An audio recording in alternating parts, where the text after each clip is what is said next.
Hi hello എല്ലാവർക്കും നമസ്കാരം. പുതിയ വീഡിയോയിലേക്ക് സ്വാഗതം. ഇപ്പോൾ കുറച്ച് ദിവസമായി നമ്മൾ വീഡിയോ ഒക്കെ ഇട്ടിട്ടേ കിച്ചുകുട്ടനെ മറന്നുപോയോ എല്ലാവരും. അപ്പോൾ നമ്മൾ കുറച്ച് തിരക്കും കാര്യങ്ങളൊക്കെ ആയിരുന്നു. നമ്മൾ കസിൻ സിസ്റ്ററുടെ മോളുടെ വേളിയായിരുന്നു. അപ്പോൾ അതിൻ്റെ കുറച്ച് തിരക്കായിപ്പോൾ. ഇപ്പോൾ വേളിയുടെ തലേദിവസം നമ്മൾ ബ്രാഹ്മണരുടെ വേളിയുടെ തലേദിവസത്തെ ഫംഗ്ഷനാണ് ഐനിയൂൺ എന്ന് പറയുന്നത്. അപ്പോൾ ഐനിയൂണിന് പങ്കെടുക്കാൻ വേണ്ടി ഞാനും അമ്മയും കൂടെ പോയായിരുന്നു. കിച്ചുകുട്ടനെ നമ്മൾ കൊണ്ടുപോയില്ല, കാരണം ബസ്സിലാണ് നമ്മൾ പോയത്. പിന്നെ ഇപ്പോൾ ഭയങ്കര വെയിലും ചൂടുമൊക്കെ അല്ലേ, അപ്പോൾ അവനെ ഒത്തിരി യാത്ര ചെയ്ത് കഴിയുമ്പോൾ അവന് നല്ല ക്ഷീണം. അതുകൊണ്ട് നമ്മൾ കിച്ചുകുട്ടനെ കൊണ്ടുപോയില്ല. അപ്പോൾ കിച്ചുകുട്ടനും വിനായകും ഇവിടുത്തെ അമ്മയും കൂടെ അന്ന് നോക്കിയത്. പിന്നെ ഞങ്ങൾ അന്നത്തെ ഫംഗ്ഷന് കഴിഞ്ഞിട്ട് ഞങ്ങൾ തിരിച്ചെത്തി. പിറ്റേ ദിവസം വേളിക്ക് വിനായകും അമ്മയും കൂടെ പോയി. അങ്ങനെ നമ്മൾ ഡിവൈഡ് ചെയ്ത് പോയി, കാരണം അവന് ഒത്തിരി ബുദ്ധിമുട്ട്. ഇത്ര ദൂരെ യാത്രയും ഇപ്പോഴത്തെ ചൂടും എല്ലാം കൂടെ അവന് ഒത്തിരി ബുദ്ധിമുട്ടാവും. പിന്നെ നമ്മൾ ആഹാരമൊക്കെ അവന് അരച്ചല്ലേ കൊടുക്കാൻ പറ്റുന്നത്. അപ്പോൾ നമ്മൾ ഓഡിറ്റോറിയത്തിലൊക്കെ പോയി നമുക്ക് അരയ്ക്കാനും ഒക്കെ കുറച്ച് പാടാണ്. അതുകൊണ്ട് നമ്മൾ ഇങ്ങനെ ഡിവൈഡ് ചെയ്ത് പോകാമെന്ന് വിചാരിച്ചു. അപ്പോൾ അന്നത്തെ ഫംഗ്ഷൻ്റെ കുറച്ച് വീഡിയോസൊക്കെ എടുത്തിട്ടുണ്ട്. അപ്പോൾ നമുക്ക് അതൊക്കെ ഒന്ന് കണ്ടു നോക്കാം. തലേ ദിവസത്തെ ചടങ്ങിന് വേണ്ട ഒരുക്കങ്ങളൊക്കെ ആയിട്ടുണ്ട്. ഇതാണ് നമ്മളുടെ മണവാട്ടി. ആദ്യം നടക്കുന്ന ചടങ്ങെന്ന് പറയുന്നത് എണ്ണ തേപ്പിക്കലാണ്. അപ്പോൾ വീട്ടിലെ മുതിർന്ന സ്ത്രീകളെല്ലാം കുട്ടിയുടെ തലയിൽ എണ്ണ തേച്ച് കൊടുക്കും. അതിനുശേഷം കുട്ടി പോയി കുളിച്ച് ഒരുങ്ങി വരും. ഒരുങ്ങി വന്നതിന് ശേഷം ഭഗവാന് നിവേദ്യം സമർപ്പിക്കും. അതാണ് അടുത്ത ചടങ്ങ്.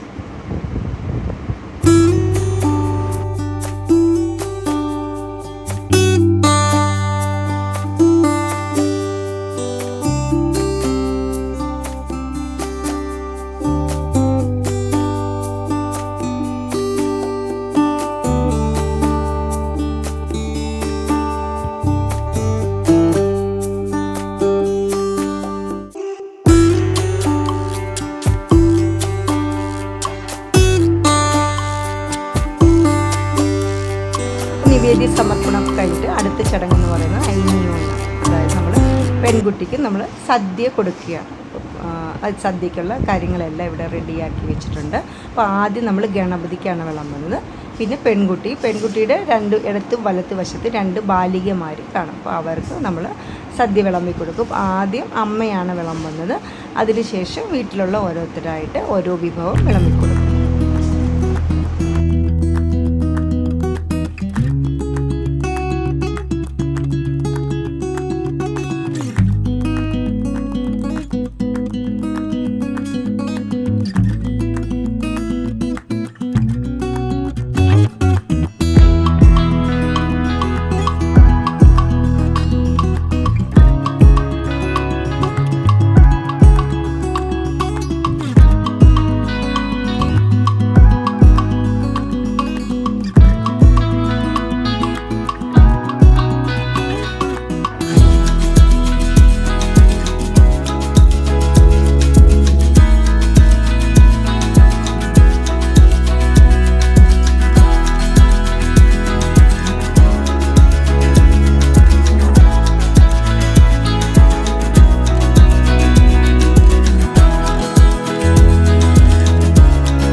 ഊണൊക്കെ കഴിഞ്ഞ് അടുത്ത ചടങ്ങാണ് അഭിവാദ്യം. അപ്പോൾ വീട്ടിലെ മുതിർന്നവർക്കെല്ലാം ദക്ഷിണ സമർപ്പിച്ച് എല്ലാവരുടെയും അനുഗ്രഹം വാങ്ങുകയാണ്. പുതിയ ജീവിതത്തിലേക്ക് കാലെടുത്ത് വെക്കുക. അപ്പോൾ അതെല്ലാവരുടെയും അനുഗ്രഹത്തോടു കൂടി വേണമല്ലോ. അപ്പോൾ അതാണ് ഇപ്പം നടക്കുന്നത്, അഭിവാദ്യം.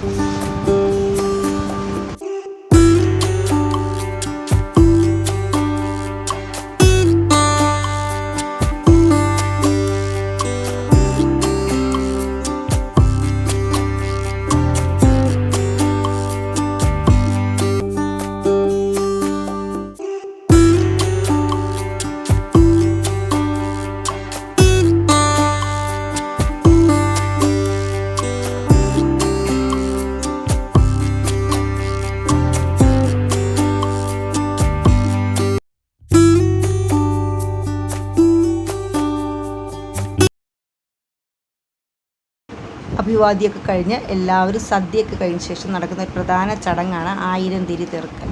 അതായത് പെൺകുട്ടിയും വീട്ടിലുള്ള സ്ത്രീകളെല്ലാവരും കൂടെ ചേർന്നിരുന്ന് 1000 തിരി തെറുക്കും.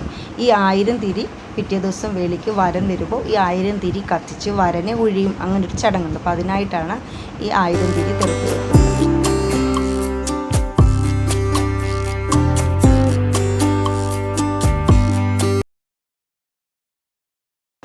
1000 തിരിയൊക്കെ തെറുത്ത് കഴിഞ്ഞു. അതിനുശേഷം നടക്കുന്ന ചടങ്ങാണ് തിരുവാതിര.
തിരുവാതിര കഴിയുന്നതോടുകൂടി നമ്മളുടെ ചടങ്ങുകൾ അവിടെ കഴിയുകയാണ്. പക്ഷേ ഇപ്പം എല്ലാ കല്യാണത്തിനും തലേ ദിവസമുള്ള ഒരു വലിയൊരു ആഘോഷമാണ് ഹൽദി എന്ന് പറയുന്നത്. അപ്പോൾ അതാണ് ഇപ്പോൾ നടക്കുന്നത്.